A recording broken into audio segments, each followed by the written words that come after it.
In the near future, the US government releases a chemical attack on the whole country as a way to reset society. This kills millions of people in just a couple of minutes. Afterward, the government does nothing to keep society in order, so survivors have two options. They can join one of the gangs that control the territory and are constantly fighting, or be a domestic, which means they just want to live in peace. A few months after the attack, domestic couple Mark and Nina are loading their car because they'll travel to Milwaukee to find Nina's parents. Mark's friend warns him of the dangers on the road, but Mark insists he must go to support Nina because he still loves her even though they were considering getting a divorce before the attack. During the trip, they listen to a radio host who reminds domestics to stay away from the freeways, keep an eye out for snipers, and shoot anyone dressed like a ghost because they're part of the Sheets gang. Sometime later, the car starts to malfunction, so they stop at an abandoned garage. While Mark is working on the vehicle, three men enter the shop. They don't see the couple in the other room, so Mark very carefully moves to get back in his car. Suddenly, a truck bursts into the shop and the drivers of the Sheets gang open fire to kill the three men. It takes Mark a few tries to start the car and the noise gets the Sheets' attention, but luckily the vehicle finally gets going and the couple drives away right before the Sheets can hurt them. On the radio, they learn that the Sheets are in a turf war with the Nailers. Late in the afternoon, they decide to stop at an abandoned house to spend the night. Nina searches for supplies while Mark checks every room just in case, eventually finding a dead couple in the bedroom. The bloodstains show they were attacked and mutilated before their death, so Mark covers the bodies as a last merciful gesture. Then Nina tries to contact her mom using an old radio, but nobody answers. That night, Mark updates his map before going to sleep with Nina, unaware that a man outside is watching them. The next morning, the man and his friend are beaten up by a group of Nailers, who threaten to kill them with a chainsaw if they don't tell them where to find a woman. The terrified man informs them where to find Nina, but he and his friend get shot to death anyway. Moments later, the couple hears the Nailers approaching the house on their bikes, so Nina runs to hide in the attic and puts on headphones to avoid hearing what's about to happen. When the Nailers enter the house and start searching the rooms, Mark sneaks around with a screwdriver and quickly kills an intruder by stabbing his head from behind. Then he tackles Nailer Dean to the ground and fights him until he manages to stab him in the stomach and an eye to kill him too. Afterward, the couple leaves in the car, not noticing someone is watching them. During the trip, they hear on the radio that a person from the Cherry Gang is out on the streets saving women and killing anyone who gets in her way. When the couple finds a supermarket, they stop to get supplies only to be found by an armed man. Their fear doesn't last much though, because Nathan takes off his mask and shakes Mark's hand, explaining he was the one watching them to be sure they're friendly. The conversation is interrupted when they hear a car approaching, so the trio runs to hide behind the shelves while the Nailers enter the store to look for Nina. The men barely take a few steps before they're all shot down to death by Nathan's son Steven, who has been hiding behind a counter all along. Afterward, Nathan convinces the couple to join his family for dinner and they leave in his tow truck, which is dragging Mark's car. When they're about to exit the parking lot, they're blocked by a gang known as the Plowboys. The leader, Jim, says they're just patrolling the neighborhood because they heard the Gamblers gang is around. There's a woman called Betsy trapped in the Gamblers truck and Jim reveals she's the Cherry mentioned on the radio, yet he's already taking an interest in Nina. Steven gets his gun ready to shoot if necessary, but Nathan has a good relationship with Jim and convinces him to open the road so his group can leave. They don't notice they're being watched by Dean, who is alive after all. Later, Nina and Mark have dinner with Nathan, his wife, and his two kids. The tension between Nina and Mark while they talk about their life is pretty clear, but Nathan and his wife are affectionate and even dance together. After dinner, Nathan tells Mark the hamburgers they've eaten were made with human flesh. Feeling sick, Mark asks Nathan not to tell Nina the truth and announces they're leaving. However, Nathan forces him to stay with a deadly threat. Suddenly, Dean enters the house using Nathan's daughter as a shield. He asks for Nina and Mark, and Nathan agrees to exchange them for his daughter without hesitation. As Dean pushes the girl forward, Steven sneaks around to cut Dean's ankles, causing him to fall and fire his gun. Nathan's wife is shot down as Mark drags Nina away. Then Steven jumps on Dean and starts stabbing him over and over while Dean reaches for his gun. Outside, the couple hears a few shots before taking Nathan's car to escape.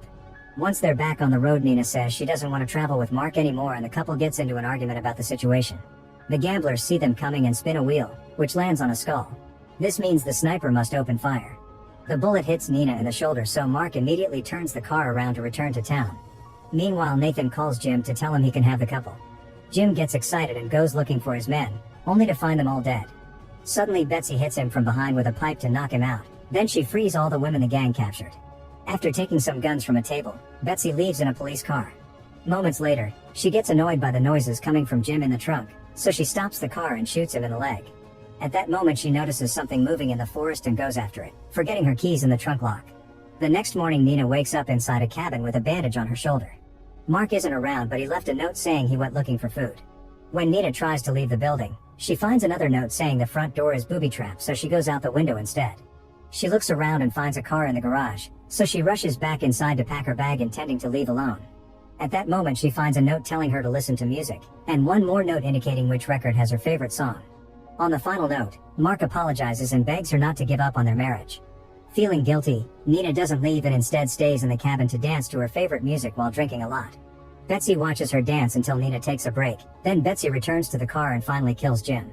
In the meantime, Mark enters an abandoned house and finds 2 prisoners with bags on their heads. When he removes them, he's shocked to see Nathan and Stephen. Suddenly a madman called William appears behind him with a gun and makes Mark drop his weapon. William explains he loves ultraviolence and brings out his slave Bill the Big. Bill and Mark must fight to the death, and if Mark refuses to participate, William will shoot Nathan and Stephen. Mark gets ready and kicks Bill in the groin, but his fist gets blocked and Bill punches him with such strength that Mark falls. Then Bill throws Mark around, kicks him in the stomach, and raises him by the neck to choke him. While William enjoys the show, Mark headbutts Bill to make him drop him, but Bill quickly grabs him again and throws him against the furniture. Next, Bill tries breaking Mark's neck and Mark bites his arm, so Bill throws him at William. Now Mark can fight William for the gun, and in the struggle the gun is accidentally fired, which kills William. Afterward, Mark frees Nathan, Stephen, and even Bill, and they all go separate ways. When Mark arrives at the cabin, he finds Nina sleeping on the couch and takes her to bed. Later, Nina wakes up and notices Mark practicing his shooting. She asks him to teach her how to shoot a gun, and while they're busy, Betsy sneaks into the cabin and finds Nina's wedding ring. After shooting practice, Nina takes Mark to the garage to show him the car she found, and Mark gets nostalgic because he used to have the same model. Remembering the good old days, the couple gets naughty in the backseat. At that moment the gamblers show up because this is their car. They immediately capture the couple and spin a wheel to decide what to do with them. Since it lands on a spade, Nina and Marl get thrown in cages and taken to the gamblers' headquarters in a motel. The place is a complete mess and people are drinking or fighting in every corner. The receptionist takes their names and realizes they're married, so he sends them to the Snake Eyes suite.